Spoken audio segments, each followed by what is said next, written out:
Into the Bryan Llenas is live from Brown University's campus with more. Good morning, Brian. Good morning. Well, as Nate was just saying, police credit an anonymous tipster who called into the tip line on Tuesday saying, frankly, that he had seen the shooter in the area just a couple hours before the shooting. That tipster also wrote on Reddit a description of a vehicle, a gray Nissan, with Florida plates just a couple blocks away from the engineering and physics building here on Brown University. Well, that anonymous tipster happens to also be the same man police released images of, and we're asking the public to help identify because of how close he was seen walking by the shooter in surveillance video. His name is John, a homeless man and former Brown University student who 2 hours before the shooting locked eyes with the gunman in the bathroom in the basement area across from the classroom where the shooting took place. John said he was suspicious of Claudio Neves Valente and followed him out of the building into the neighborhood where the two played a game of cat and mouse. This surveillance video shows the gunman running away from John, who was following him. John saw the gunman unlock his car, notice him, relock his car, and walk away. John confronts the shooter and says, "Your car is back there. Why are you circling the block?" The suspect responds, "Why are you harassing me?" Now, based on this tip, investigators say they reviewed surveillance footage and found a car matching that same description. Police then used flock cameras, license plate readers to identify the car. Neves Valente said they said that he put a Maine license plate over his Florida license plate, which made it a little bit difficult, but eventually police traced that car to an Alamo car rental company in Boston. They matched the images, they traced the name, and that's where they were able to trace this Neves Valente to a storage unit under his name in Salem. Now, yesterday, I pressed police as to why a citizen is the person who noticed and grew suspicious of Neves Valente when this person was here for at least a couple of weeks and walking around. Listen. Why did it take a citizen to notice a suspicious person right next to Brown University and not the police? And also, how long was the vehicle parked where it was?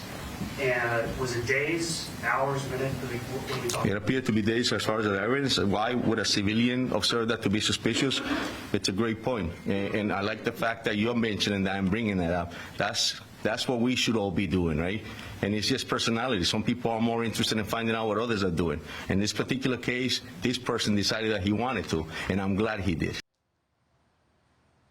Investigators described John as an extremely articulate witness. John does happen to be a homeless man who was, we're told by a source, living in the basement area of the Barris Holly Engineering and Physics building, which of course opens up a whole new set of questions about the security of that building and why that was happening. But right now, John is the hero, and the AG says he deserves every bit of that $50,000 reward.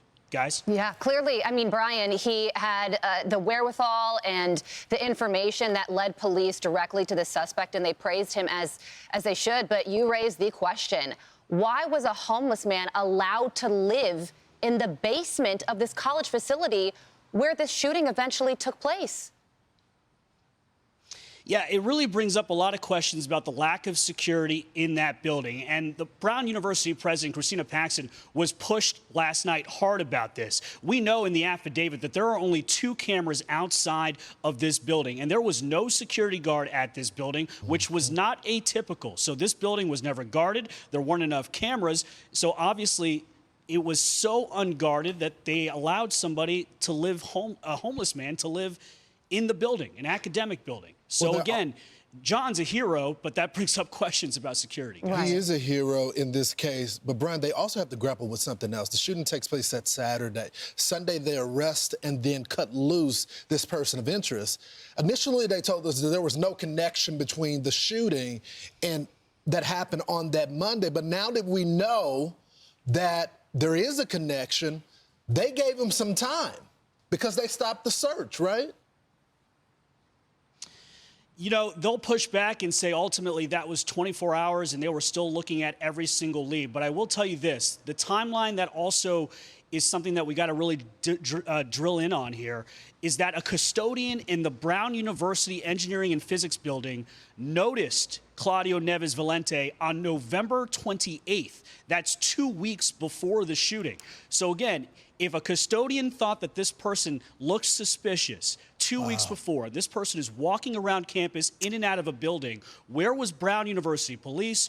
Where was the anybody patrolling that would have said, you know what, let me ask this guy some questions? And that's really, you know, where the timeline, where a lot of questions are, Lawrence. Yeah. So the other thing, do you think this homeless guy is eligible for the $50,000?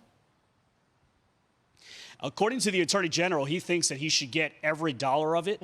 I think I don't see why. I think it would be very hard pressed because without John, I don't think we're here today. I mean, he's the one that described the vehicle. Without the vehicle, they don't know who this is, and they don't find the connection to MIT. At least not yesterday.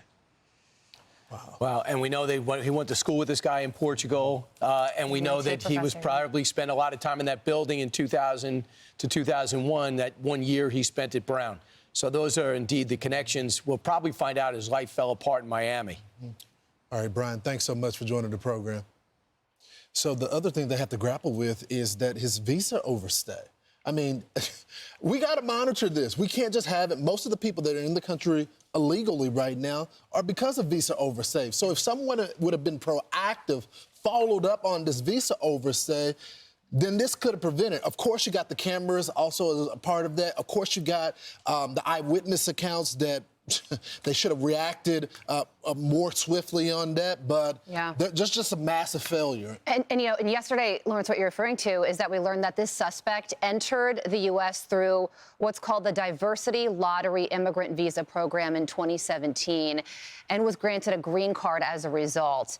And yesterday, Kristi Noem says that that program has officially been suspended. She posted this on X in part. In 2017, President Trump fought to end this program following the devastating New York City truck ramming by an ISIS terrorist who entered under the DV-1 program and murdered 8 people.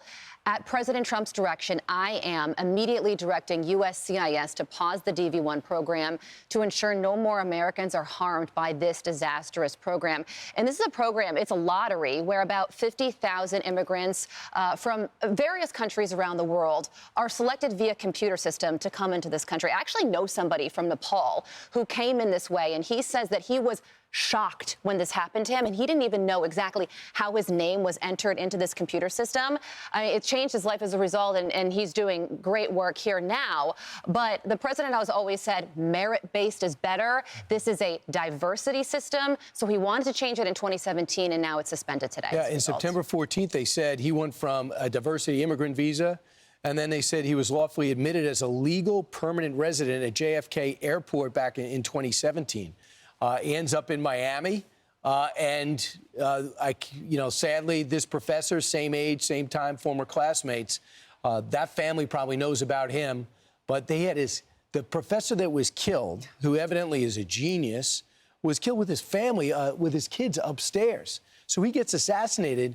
And Lawrence, to your point, I know investigations aren't easy, but did they put their foot off the gas? They did. Well, yeah. I mean, it's not even debatable. Right. So they put the foot off the gas, and then they told everyone, "Don't worry about it. You're not in danger." Clearly, these people were in danger. Right. See what a crazy gunman out there, and then the next thing you know, the professor's dead on Monday.